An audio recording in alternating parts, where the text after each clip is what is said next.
¿Quiénes somos? Es el título de esta meditación. ¿Quiénes somos? Sin duda alguna, creo que usted y yo conocemos esta porción de la Biblia. La hemos oído muchas veces y los que ya somos bastante lectores de la Escritura la conocemos. ¿Quiénes somos? En estos versículos me gusta cómo el apóstol Pablo le está diciendo: hermanos, le ruego, le suplico. No le está pidiendo a Dios, sino que Pablo con amor le está diciendo a la iglesia: así que, hermanos, os ruego por la misericordia de Dios, por cómo Dios ha sido con nosotros. Por eso yo les estoy rogando en esta hora que presentemos nuestros cuerpos, dice, en sacrificio vivo, que sea santo, agradable a Dios. O sea, hay algo que me llama la atención de esto, que él dice que ustedes lo presenten, Dios no lo toma. Él espera que nosotros voluntariamente presentemos delante de Dios en sacrificio vivo. Y esto habla de una comunión espiritual con el Señor. Porque hay algo que Dios no va a recibir, es una alabanza que no sea espiritual. Porque la Biblia dice que los que adoran en espíritu tienen que adorar en espíritu y en verdad. Sí, así es. Así dice el versículo. ¿Sí o no? ¿Verdad que no dice así? ¿Para qué despierte? Dios busca adoradores. ¿De qué dice? En espíritu y en verdad. Y Corintios, que dice el apóstol Pablo, porque el Señor es espíritu, ¿verdad? Y donde esté el espíritu de Dios, ahí hay. Entonces, cuando hay libertad, usted dice, por las misericordias de Dios, porque Dios ha sido muy misericordioso con ustedes, ustedes presenten voluntariamente. De ustedes tiene que nacer el presentarse ante Dios como un sacrificio vivo, en comunión con el Señor. Y luego, ¿qué es lo que dice? Santo. De manera que Dios espera que nuestro sacrificio, nuestra alabanza sea santa.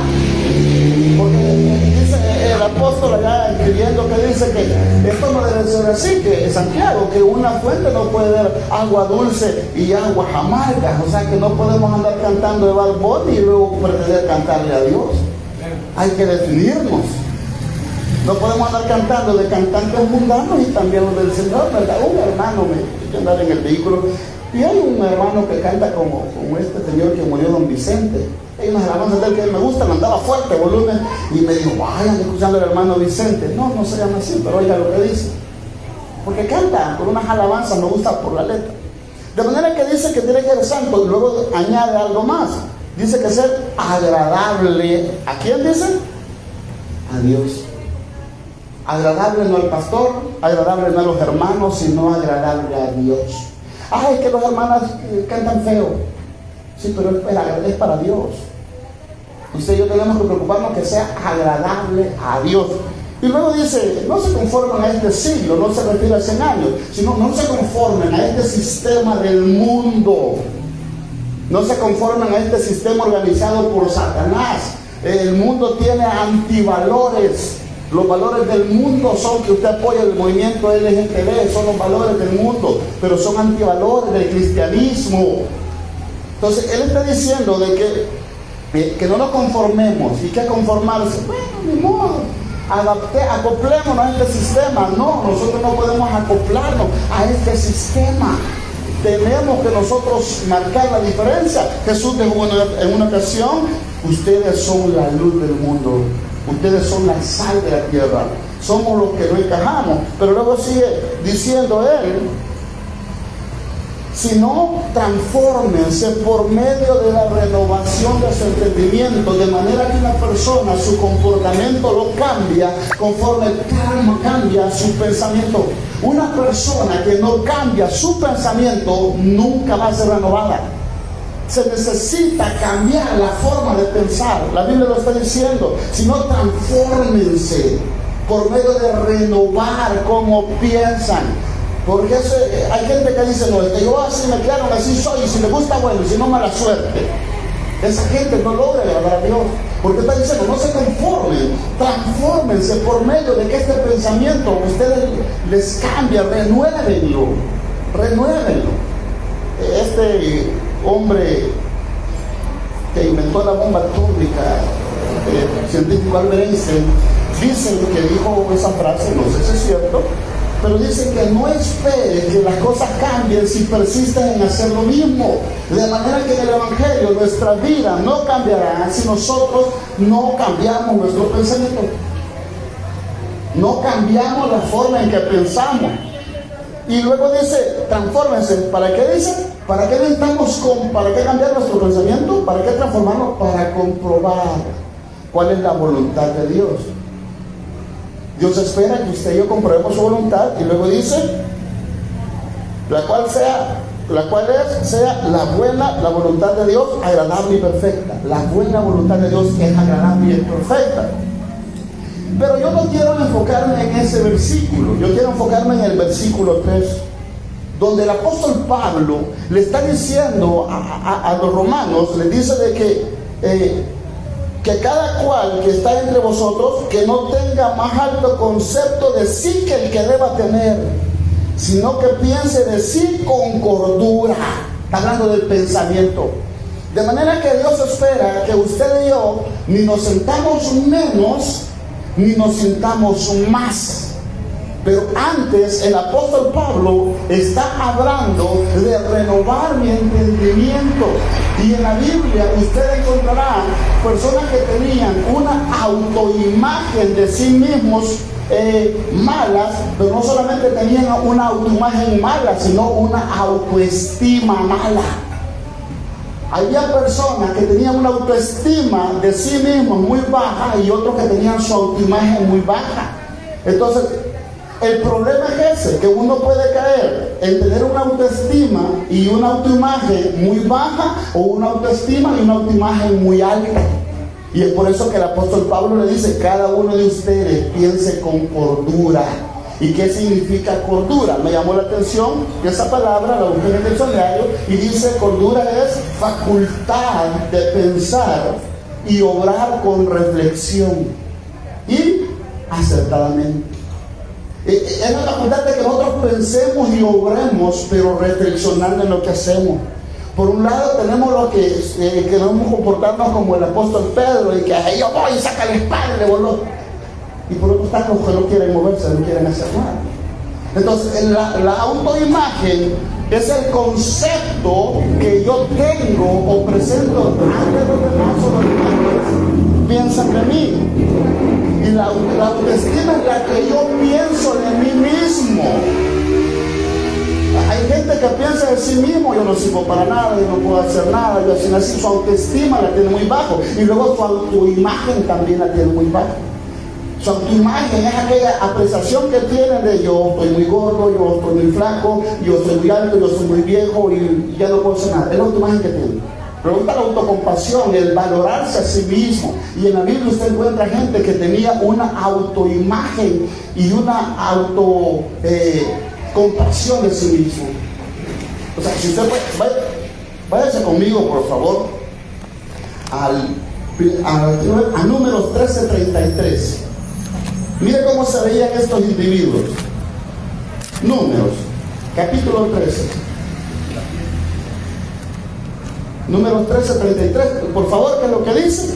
Allí migrantes sin Bernal, plaza de los migrantes, y éramos nosotros a nuestro parecer Oye, la autoimagen. y así les parecíamos a ellos. Nosotros fuimos entre los 13 espías, van a explorar, y cuando van para la tierra, dice, vimos a los gigantes hijos de Anak, y los vimos tremendo, y nosotros, ellos nos veían como insectos, y nosotros a nuestro parecer nos veíamos también así. La autoimagen que ellos tenían de sí mismos. ¿Cuántos de nosotros tenemos una autoimagen bien baja de nosotros mismos?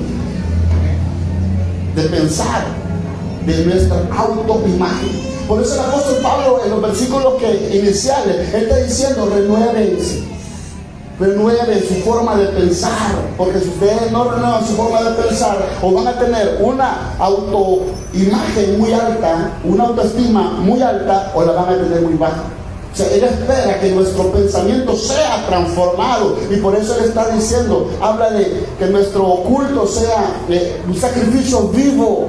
Está hablando de comunión con el Espíritu de Dios, porque si no hay comunión con el Señor, nuestros pensamientos no son aclarados.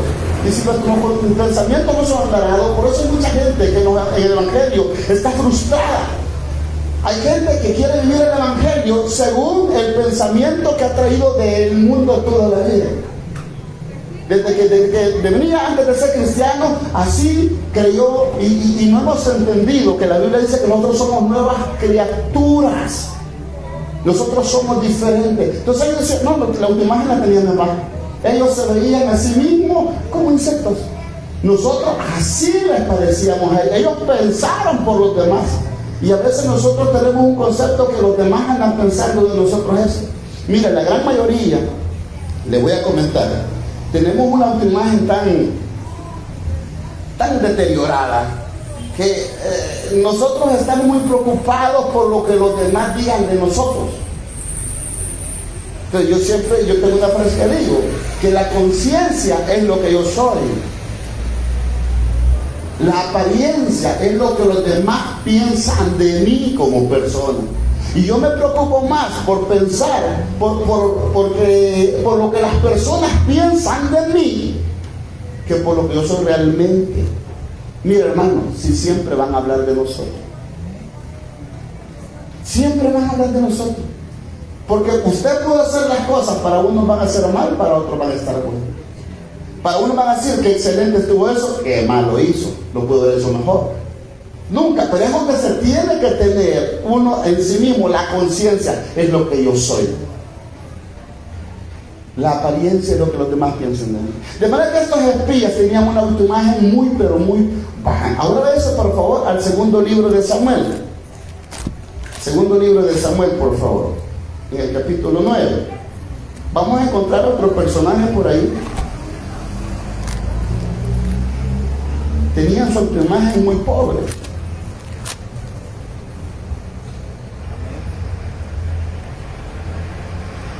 El verso 8, 9:8. Mire cómo pensaba Mefiboset de él. Y él, el 7 siguiente, y le digo el 6.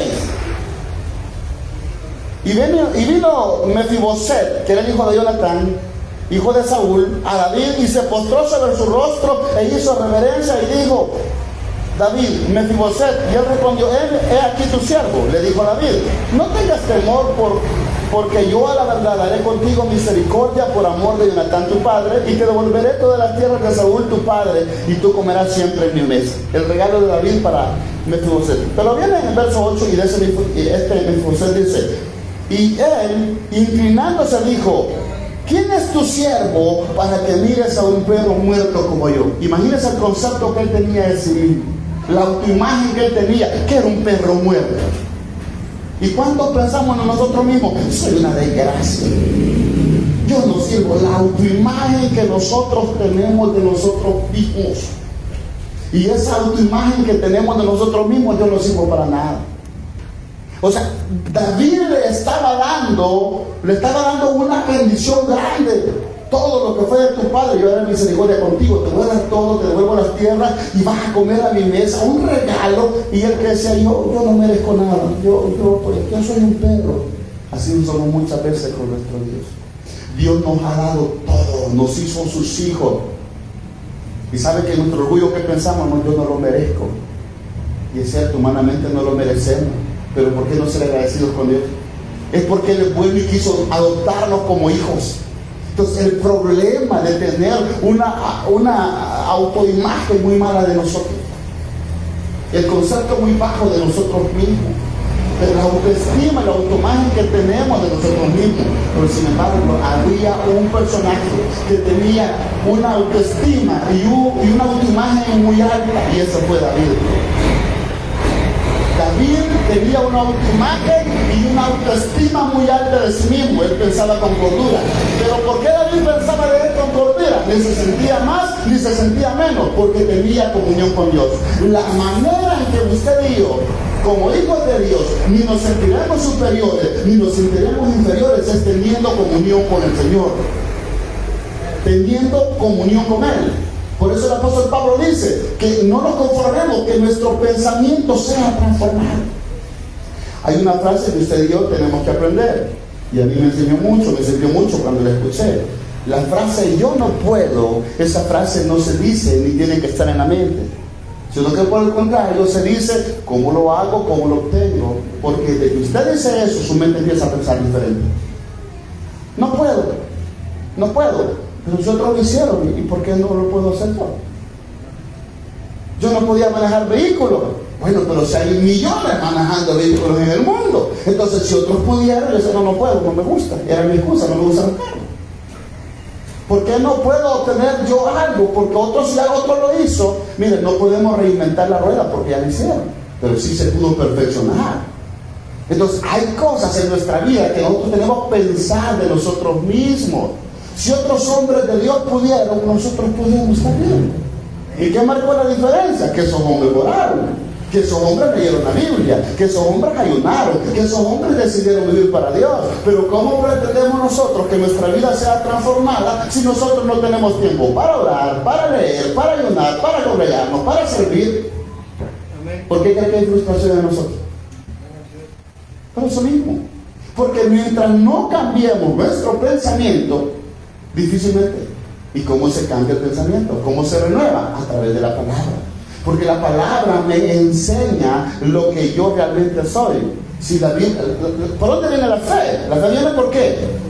Por el oír. Pero si yo nunca escucho la palabra de Dios, si yo nunca tengo tiempo de buscar, es difícil. Usted y yo necesitan oír la palabra de Dios. Y no solamente oír, sino escuchar la palabra de Dios. Ustedes y yo necesitamos escucharla a diario. Necesitamos oírla a diario. Porque cuando usted y yo escuchamos la palabra, nuestra autoestima y nuestra autoimagen de nosotros mismos cambia. Y eso es lo que usted y yo necesitamos cambiar. Tener quiénes somos en Cristo. No en nosotros, no. Si nosotros mismos somos una desgracia. Pero que la posición que Dios nos ha dado, no posesión, la posición que Dios nos ha dado. Él nos ha adoptado como hijos suyos, como hijas suyas. Ahora somos hijos e hijas de Dios, pero ¿sabe qué es lo más terrible? Que muchos de nosotros ni eso creemos ni estamos conscientes. ¿Saben por qué? Porque en nuestro pensamiento creemos que nosotros tenemos que ganarnos el ser hijo de Dios. Se dice que Él nos adoptó como hijos. Él quiso separarnos desde antes de la fundación del mundo para salvarnos, no por obras de justicia que Dios hemos hecho, sino por su misericordia. El conocer la Escritura nos hace pensar diferentes. La mayoría de cristianos están frustrados por eso. Tienen una imagen de sí mismo muy mala, porque están tratando de agradar a Dios. ¿Qué es lo que hizo Mefiboset para que David lo pusiera en esa posición? ¿Qué es lo que hizo? Mefiboset no hizo nada. Sencillamente lo que hizo fue aceptarlo. ¿Y qué necesitamos usted y yo? Aceptar lo que Dios ya dijo que somos sus hijos. Usted y yo no necesitamos andar buscando ganarnos el favor de Dios. Él nos adoptó como hijos. Él que sabía que usted y yo le íbamos a fallar. Él que sabía que usted y yo íbamos a decir no me gusta orar, no me gusta leer la Biblia. Él ya sabía. Él ya lo conocía porque Él lo sabe todo en su licencia, pero aún así Él decidió adoptarnos como hijos. El gran problema es que nosotros, cuando caminamos en desobediencia, nos perdemos las bendiciones. Mientras yo preparaba este estudio, vino algo que pasó en mi vida en 1996, y un versículo me lo recordó y se lo voy a contar más adelante. Pero por otro lado, quiero que vean el primer libro de Samuel, capítulo 17. Mire David cómo pensaba de sí mismo. Y dijo David a Saúl, 17:32, no desmaye el corazón de ninguno a causa de él. Tu siervo irá y peleará contra este filisteo. David tenía una autoconfianza tremenda, una autoestima bien alta. Él le dijo, no desmaye el corazón de ninguno a causa de él. Yo voy a ir y peleará contra este filisteo. Luego dijo Saúl a David, no podrás ir tú contra aquel filisteo para pelear contra él, porque tú eres muchacho y él un hombre de guerra desde su juventud. David le dijo, sí, sos un niñito. Dicen los estudiosos que David andaba cerca de 14 y 16 años.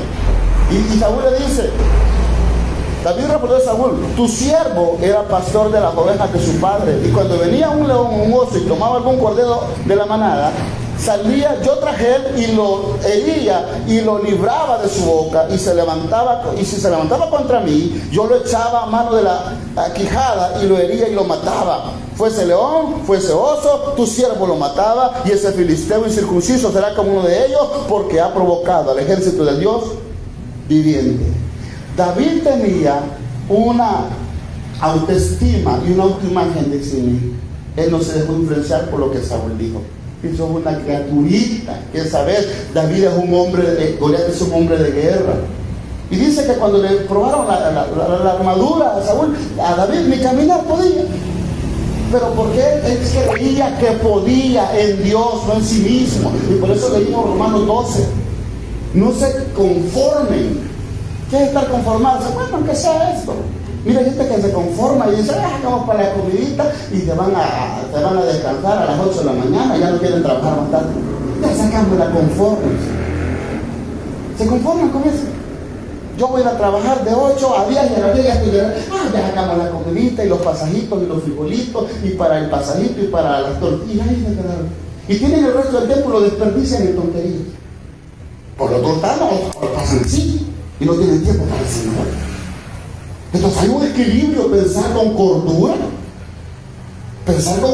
de sí mismo. Pero cuando renuevo mi pensamiento en el Señor, cuando yo decido cambiar mi forma de pensar. ¿Y cómo yo cambio mi forma de pensar? Porque una cosa es como yo me vea y otra cosa es como Dios me vea. Moisés, ¿qué pensaba de sí mismo? ¿Y quién soy yo para la cosa? ¿Y qué le dijo? Yo te envío. Pues sí, pero puso un montón de cosas. Y yo, ¿cómo voy a predicar? Es que yo te mandé, no vas a predicar lo que yo te di, lo que vos querás, lo que yo te he dado. Es que yo te he puesto a servir. Es que yo te puse a servir, yo te he comisionado. Yo te he puesto, Dios te ha puesto, Dios te ha llamado. Amén. Se necesita levantar la autoimagen que tenemos nosotros mismos en Cristo. La autoimagen y la autoestima. Pero muchos de nosotros estamos mal en eso. Tenemos el concepto equivocado. Pensamos mal de nosotros mismos. Yo no puedo, es por gusto, ya lo intenté, ¿para qué voy a seguir? Y usted cree que Dios no sabía que usted iba a fracasar, que lo iba a intentar y no va a poder, que lo iba a intentar. ¿Se recuerda cuando dijo el Señor? Estaban los apóstoles reunidos y dijo, aquel que me negare delante de los hombres, ¿qué dijo? Yo le voy a negar. ¿Delante de quién? De mi Padre y de su sangre. Y va que ahí estaba Pedrito escuchando. Ahí escuchando el apóstol Pedro. ¿Y quién fue el que lo negó? No, Pedro fue el que dijo, pues, aunque todos te dejaren, yo no te voy a dejar. Y aunque todos te nieguen, y yo, y todos lo dejaron, y fue el único que lo negó. Porque él su confianza la tenía en sí mismo.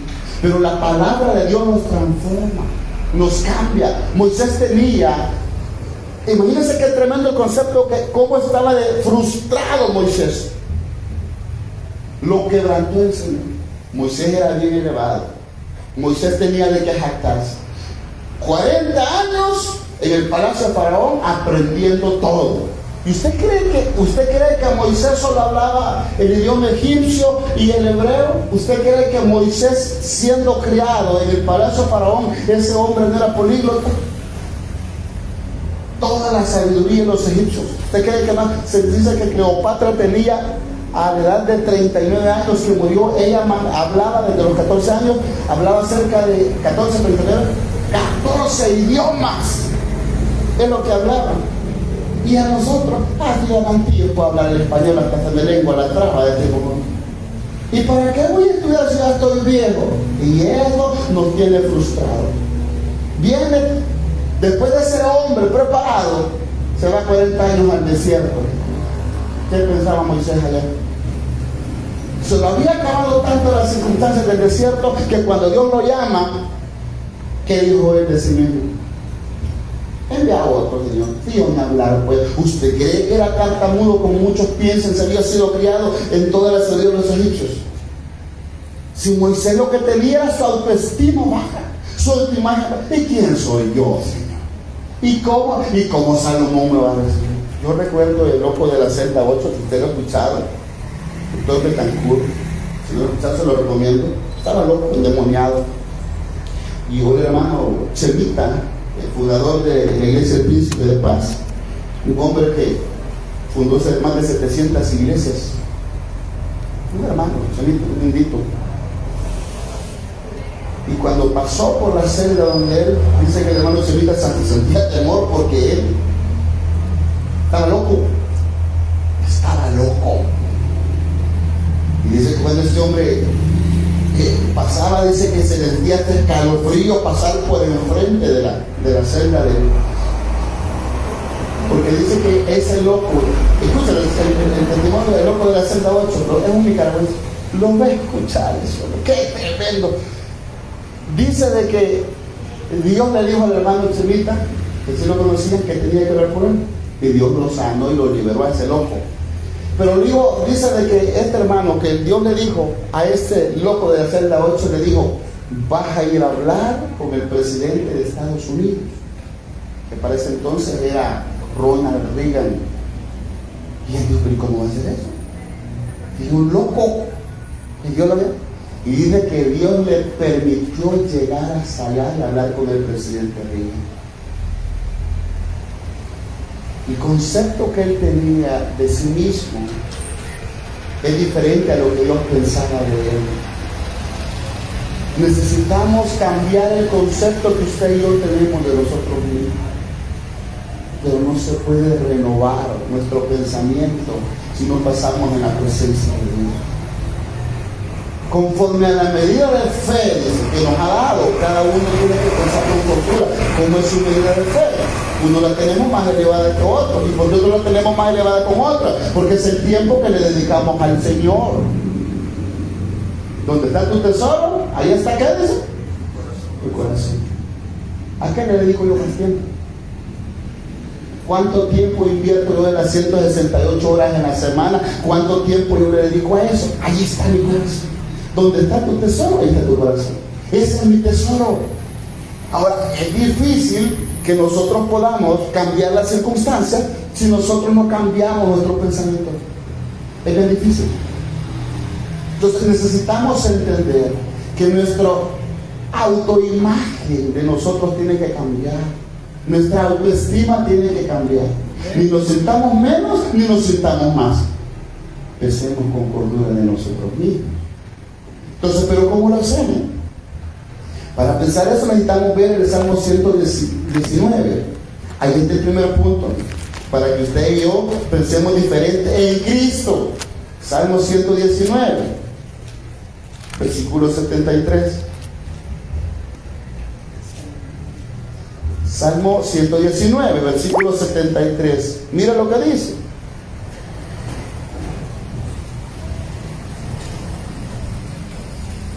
Tus manos me hicieron y me formaron. Hazme entender y aprenderé tus mandamientos. ¿Qué es lo primero que necesitamos para cambiar nuestro destino? Es saber que no somos nacidos ni por accidente ni por error. Algunos llegamos a pensar es que como mi mamá no se cuidó, pues andaba en esos días en que podía pues, quedar embarazada, ahí quedó.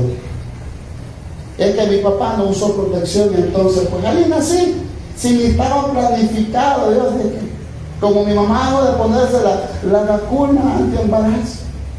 Es que mi papá, no, hermano, nosotros no nacimos ni por accidente ni por error. Nosotros fuimos creados por Dios. ¿Se recuerdan el Salmo 139, 16? Cuando David dijo: mi embrión vieron tus ojos y luego fueron formadas aquellas cosas. Búsquenlas por favor en el Salmo 139, 16. Ahí lo voy a encontrar. Mire cómo pensaba David.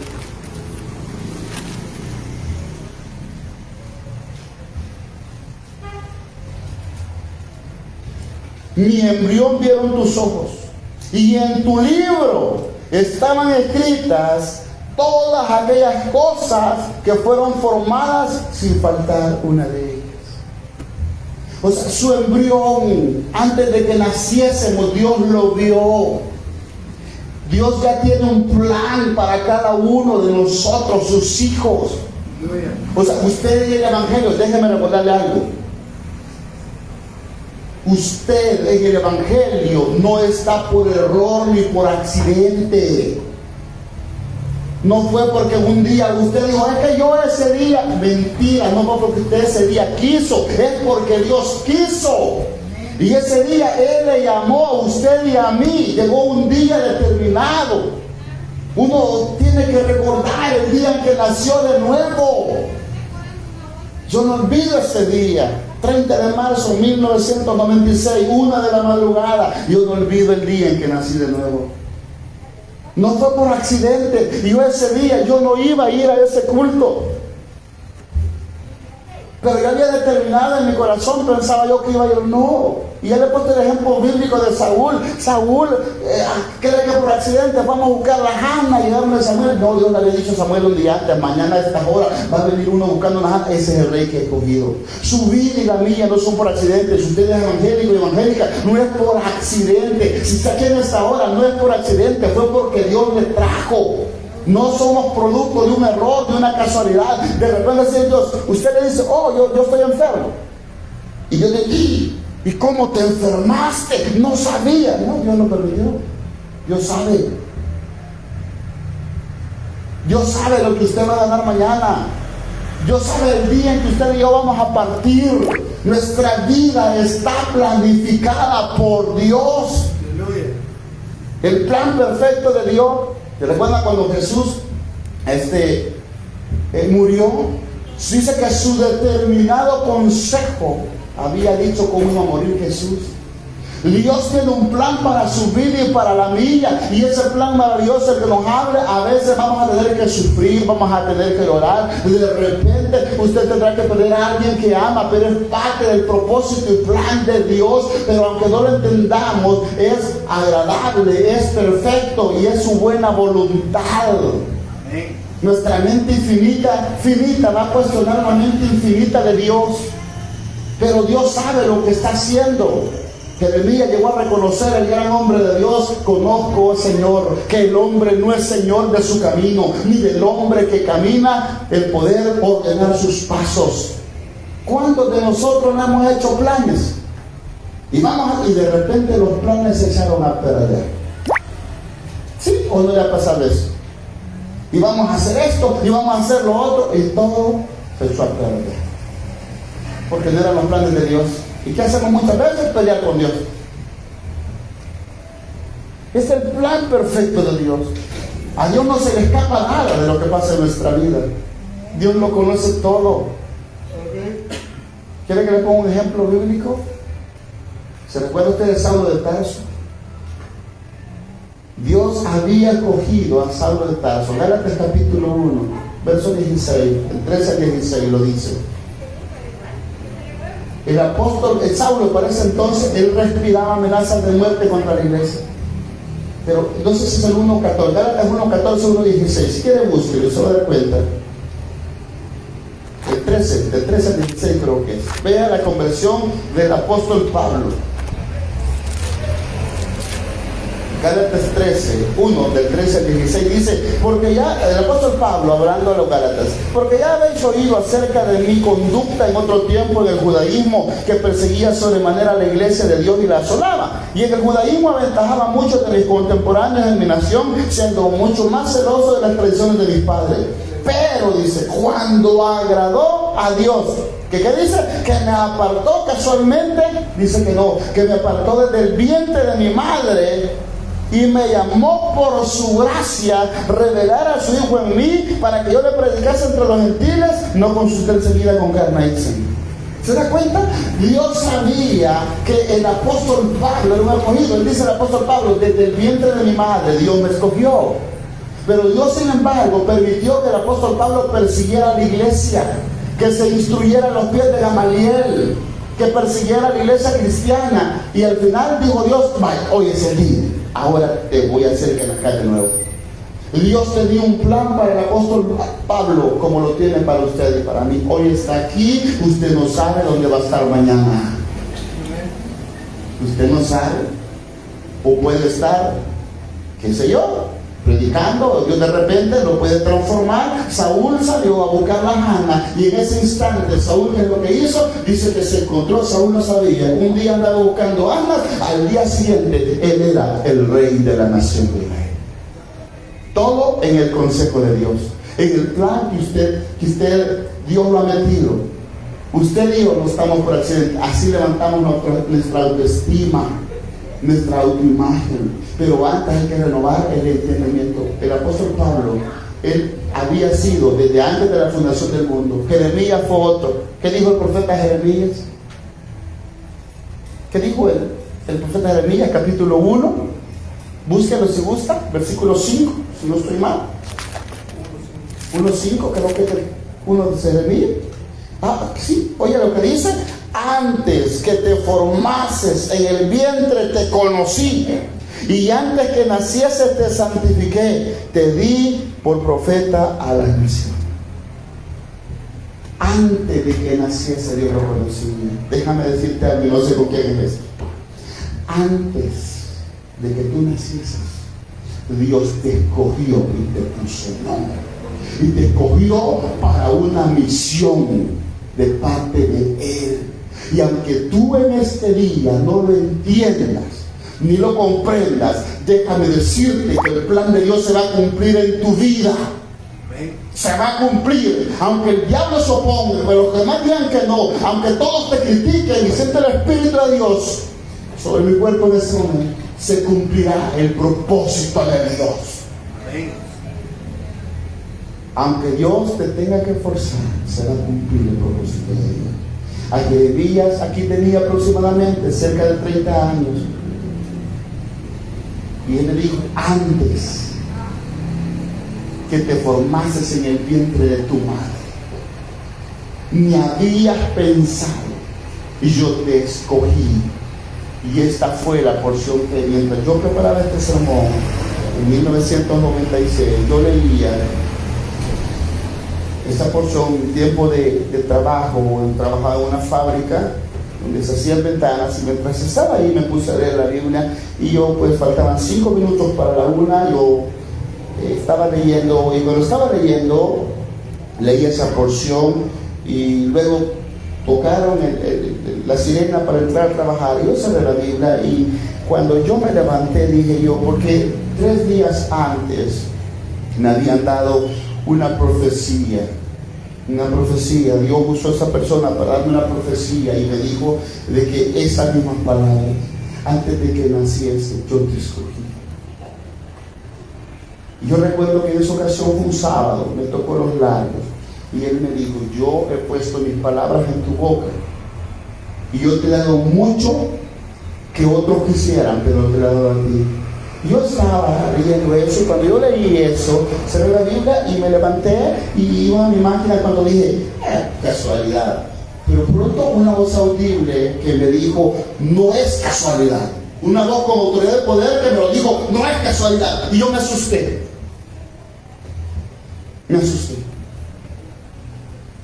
Quizá usted no lo pueda creer. No importa si usted lo crea o no lo crea. Yo lo viví y eso es cierto. Eso es lo importante para mí. Y eso me vino a mi mente, vino a colación esta hora de preparar el estudio. Y me acordé de eso. En 1996 eso me pasó. Dios habló audiblemente en mi vida. No es casualidad, con una voz de autoridad. Entonces usted y yo no estamos por error en el Evangelio, no estamos por accidente. Lo segundo, vamos a correr Salmo 138:8. Dice: Jehová cumplirá su propósito en mí, tu misericordia, oh Jehová, es para siempre, no desampares la obra de tu mano. Nuestra vida tiene un propósito y un valor. Usted tiene que comprender que su vida y la mía tiene un propósito y tiene un valor.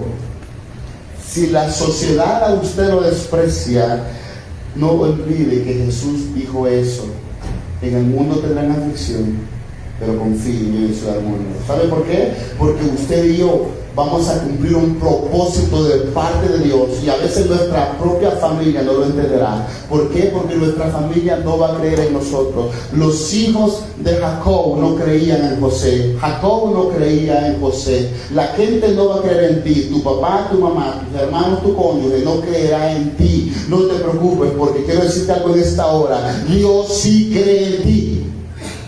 Aunque nadie cree en ti, y aunque todo te esté saliendo mal, y aunque no sirva lo que estás haciendo para la sociedad, Dios cree en ti. Todos descalificaron al apóstol Pedro porque lo negó a Jesús. ¿Y qué fue lo primero que hizo Jesús? Cuando resucitó, Él le dijo: dile a Pedro y a mis hermanos, porque Dios estaba interesado en el apóstol Pedro. A pesar de que Pedro lo negó, Jesús fue y se preocupó por el apóstol Pedro. Él lo restauró, y déjame decirte que Dios es capaz de restaurarlo. Nuestra vida tiene un propósito y un valor. La vida de Jonás tenía un propósito y un valor, y por eso dice ese salmo: Jehová cumplirá su propósito en mí. El propósito de Dios era que fuera a predicar a Nínive. Y Jonás se rehusaba, y ¿qué es lo que hizo? Se lo tragó un gran pez. Cuidado y te traga un pez a ti también si estás peleando con Dios. Dios te ha llamado. Tu vida tiene un propósito y un valor en este mundo. Que para la sociedad tú no valgas, no importa, para Dios vales mucho. Que tu familia no cree en ti, no te preocupes, Dios cree en ti. ¿Te recuerdas qué es lo que hizo Mical con David? ¿Qué es lo que hizo? Con un cualquiera que has comportado. ¿Y qué le dijo David? Tenía una autoestima muy alta. Sí, ante tus ojos soy un cualquiera, pero lo hice para Jehová. Porque David tenía una autoestima y una autoimagen muy alta, basada en Dios. Para ti, Mical, que eres mi esposa, yo no valgo, pero lo hice para Dios, que me puso a mí en preferencia de tu padre. David sabía quién era en Dios. Y usted tiene que saber quién es en Dios. Su autoimagen tiene que cambiar. Su autoestima tiene que cambiar. Yo soy la hija de Dios, yo soy el hijo de Dios, pero como hijo de Dios y como hija de Dios tenemos privilegios, pero también hay responsabilidades. Nuestra vida tiene un propósito y un valor. El tercero, Proverbios 13:20. Proverbios 13:20, ya para ir terminando.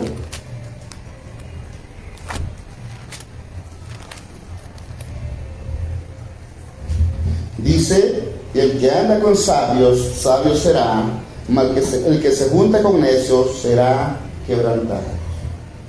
Es necesario alejarnos de personas que nos destruyen internamente.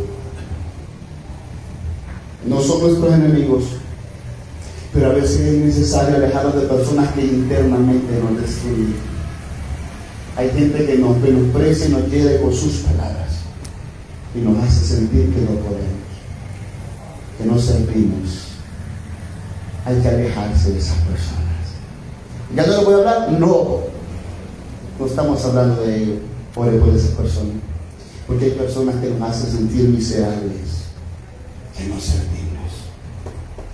servir para nada, y de repente sacamos la gran palabrota: no servir ni, sos esto, sos lo otro. Y a veces, muchas veces el maltrato viene de parte de nosotros los hombres o de parte de las mujeres, tristemente. ¿Pero por qué hacemos eso? Porque tenemos una autoconfianza en nosotros mismos muy baja. Las personas que tienen autoconfianza muy baja siempre tienden a querer agradar a los demás. No tienen autoconfianza muy alta. Siempre están preocupados por qué van a decir los demás, preocupándose que qué van a pensar y qué van a decir de mí. Y quienes dicen: ¿te gustan esos zapatos? No, pues si usted los va a usar, usted cómprelo para usted. No, a mí me gusta bien, pero ¿quién va a estar utilizando con esos zapatos para ser usted? Pero ¿cómo es posible que eso a usted, esos All-Star, a usted no le quedan? No importa. Usted se siente bien. Cierro con esto. Creo que usted conoce a Condorito. que es una de las caricaturas de Chile. Él tiene un sobrino que se llama Connie. Y andaba con Dorito paseando y vio a Connie que estaba patinando. Y Connie se divertía mucho, el sobrino. Y mientras se divertía, dice, se le acerca el tío y le dice, Connie, ¿qué es lo que estás haciendo? Y le dijo él, tío, estoy patinando, tío Condorito. Y le dijo Condorito, Connie, ¿estás patinando y sin patines? Eso no es patinar. Y luego aparece la imagen, el sobrino Connie, cabizbajo, caminando y pensando, y yo que pensé que me estaba divirtiendo. Él se estaba divirtiendo, pero vino alguien que lo influenció y lo hizo pensar que así no se patinaba, y por eso él no tenía derecho a ser feliz. Es acá donde entra el que renovemos nuestro pensamiento. Romanos 14:5 dice, uno hace diferencia entre día y día, otro juzga iguales todos los días. Luego dice, cada uno esté plenamente convencido en su propia mente. Cada uno esté plenamente convencido en su propia mente. Usted y yo tenemos que estar convencidos plenamente de quiénes somos. Sí. Usted ha encontrado familias que son un ejemplo. Usted ve una reputación del padre intachable, una reputación de la madre intachable, tiene 3 o 4 hijos, y de esos 3 o 4 hijos, 3 son intachables, pero sale un hijo disparado. ¿Y qué es lo que sucede? Siempre diga tiene el hijo, ¿verdad? ¿Verdad que no deja de ser hijo por eso? Es el hijo. Pues déjeme decirte que si usted en esta noche se identificó con ese 3er o 4 hijo disparado delante de Dios, a pesar de sus hierros, a pesar de lo que usted puede haber hecho mal, usted sigue siendo hijo e hija de Dios. A pesar que usted pudo haberse equivocado, usted siempre sigue siendo hijo e hija de Dios, porque muchas veces ese hijo o hija que se ha equivocado ha intentado agradar a su padre y a su madre, ha querido hacer las cosas bien para su padre y a su madre, ha querido ganarse el favor de su padre y de su madre, pero aunque ese hijo se porte mal, su padre y su madre se molestarán por un rato, pero en tiempo de crisis extenderán su mano para dar a su hijo. Así es Jehová de los ejércitos. Si usted es el hijo de Dios, la hija de Dios, y se equivocó, déjeme decirle que Dios viene pronto en su auxilio. Comprende eso. Usted es hijo e hija de Dios, a pesar de sus errores. Y los hermanos de este hijo dicen, pero ¿cómo es posible? Yo toda la vida me he portado bien y mis papás le apoyan al que más se ha portado. Pues deje decirle que si nosotros siendo malos somos así con nuestros hijos, así es nuestro Padre Celestial. Quizás muchos hermanos en Cristo que están más santificados que nosotros pueden decir, no es justo, porque Dios exalta a ese hermano, a esa hermana, que deja todo tirado, que deja privilegios tirados, que no se congrega, que no diezma, que tiene un testimonio de la patada, pero aún así sigue siendo hijo e hija de Dios, y Dios está en esta hora para restaurar tu vida. Y aunque muchos te condenen y te desechen, Dios no lo ha hecho. Comprende tu autoestima y tu autoimagen. La puedes levantar solamente cuando comprendas que no eres producto del error. Cuando comprendas que tu vida tiene un propósito y un valor. Y cuando tú empiezas a dejar de prestar importancia a aquellas personas que te dicen que no puedes, que no sirven. Porque si para ellos tú no puedes y no sirves, para Dios sí puedes y sirves, como pudo Moisés y se servía. Oramos en esto.